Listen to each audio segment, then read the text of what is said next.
Bonjour, on se retrouve aujourd'hui pour le troisième épisode lié au chakra. Et nous voilà sur un chakra dont vous avez forcément entendu parler, ou du moins vous en avez déjà ressenti obligatoirement les effets. Vous avez déjà eu des sensations liées à ce chakra. Donc son nom en sanskrit c'est Manipura. Et donc sa signification c'est un joyau chatoyant. Donc pensez au soleil en fait, ou à un grand tournesol. Et donc ce chakra c'est le chakra du plexus solaire, qu'on appelle aussi le chakra jaune ou le troisième chakra. Donc en fait, il est placé dans la partie supérieure du ventre, entre le nombril et le sternum. Il est dans ce creux-là du sternum.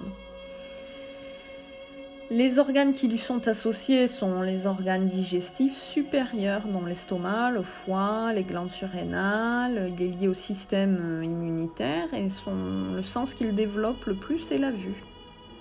C'est un chakra qu'on construit, qu'on développe et qu'on ressent dans la création, dans l'arrivée plutôt à l'âge adulte, et puis plus tard, au soir, à la douce soirée de la vie, vers les 70 ans, quand on a vécu.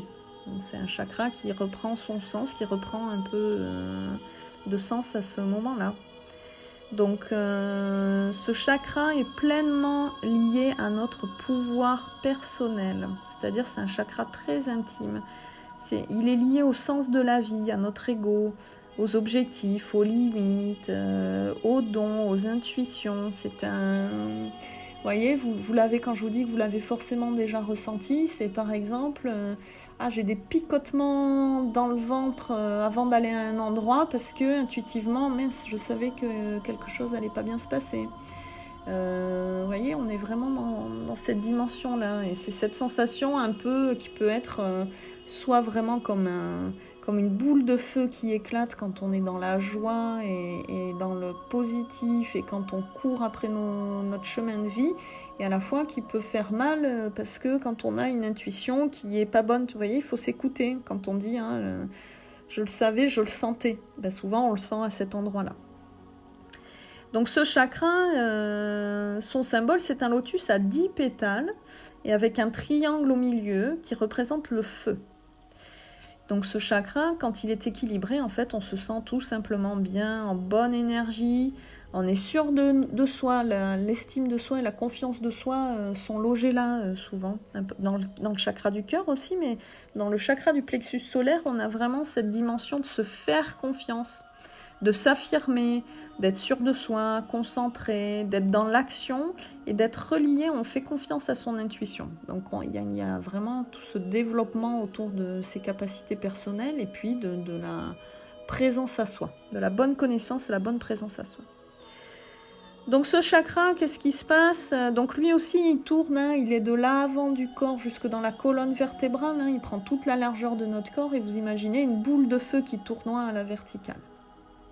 Donc quand il va pas bien, quand il tourne pas à bonne vitesse, ou quand il est abîmé, il peut y avoir des failles, les chakras peuvent être abîmés par la vie, par les expériences de la vie, par tout un tas de choses, par des sensations, des sentiments, des croyances, etc.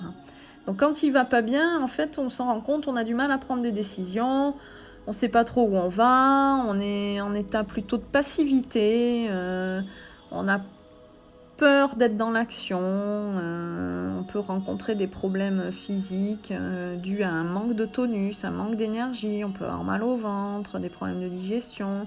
Et globalement, c'est là où se loge la peur d'être soi, la peur de faire les choses. Donc en fait, on est dans de l'inaction plutôt.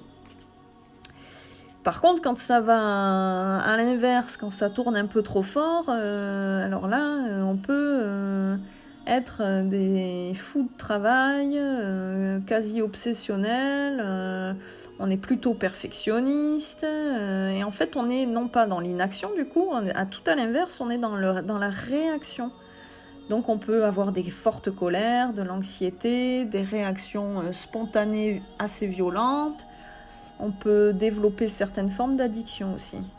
Donc on passe de tout à rien. Donc le juste équilibre, quand ce chakra tourne bien, c'est au contraire d'être posé, d'avoir de l'énergie et d'être sûr de ce qu'on fait. Donc là encore, vous pouvez vous poser certaines questions pour savoir comment va ce chakra. D'abord, faites-vous confiance, hein, c'est le chakra de l'intuition et du ressenti physique. Donc faites-vous confiance, posez-vous la question déjà comment je me sens. À l'intérieur, là, est-ce que j'ai plutôt un lotus, un soleil rayonnant, ou est-ce que j'ai plutôt un vieux caillou un petit peu flétri qui tourne pas bien vite, quoi. Donc si vous voulez aller un peu plus loin, vous pouvez vous poser des questions qui sont déjà en lien avec ce que vous aimez. Est-ce que vous aimez être au soleil? Est-ce que vous aimez les flammes, le feu, tout ce qui symbolise la chaleur, la couleur jaune? Est-ce que vous êtes capable d'être... est-ce que vous vous sentez trop réactif ou pas assez? Est-ce que vous procrastinez? Est-ce qu'au contraire vous êtes un fou de travail, ou est-ce qu'il y a tout simplement, et je vous le souhaite, un équilibre dans tout ça?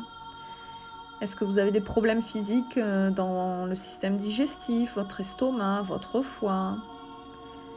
Posez-vous des questions sur votre confiance en vous, la manière dont vous l'affirmez ou dont vous l'assumez. Est-ce que vous aimez bien être aux commandes ou est-ce que vous préférez être commandé?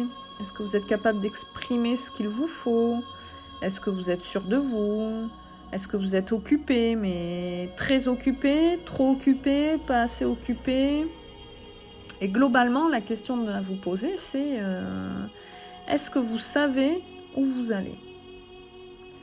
Et si vous savez où vous voulez aller déjà, où est-ce que vous voulez aller, est-ce que vous êtes capable d'y aller sans vous laisser influencer et sans vous laisser détourner de votre chemin? Donc ce chakra, vous le comprenez bien, il est lié à la volonté, à l'élément du feu, à la confiance en soi, donc il nous permet d'aller de l'avant et de concrétiser des projets. Et globalement aussi, c'est celui qui nous fait avoir un ego plutôt en bonne santé. Hein, on n'a pas de sentiment de surpouvoir, mais en même temps on ne se dénigre pas, on a la confiance et l'humilité qui vont ensemble pour être bien sûr de soi, mais ni trop, ni pas assez. Donc voilà, c'est le chakra de l'accomplissement. Donc je vous laisse avec ces petites questions et puis je vous retrouve demain pour le chakra médian. Donc on vient de terminer cette série de 3 chakras qui sont les chakras inférieurs, c'est-à-dire placés dans la sphère inférieure du corps et qui sont plutôt reliés aux éléments, aux organes vitaux et aux éléments vitaux de cette partie du corps. Demain on attaque le 4e chakra qui fait partie des chakras supérieurs et qui est un chakra extrêmement important qui est le chakra du cœur. Je vous dis à demain.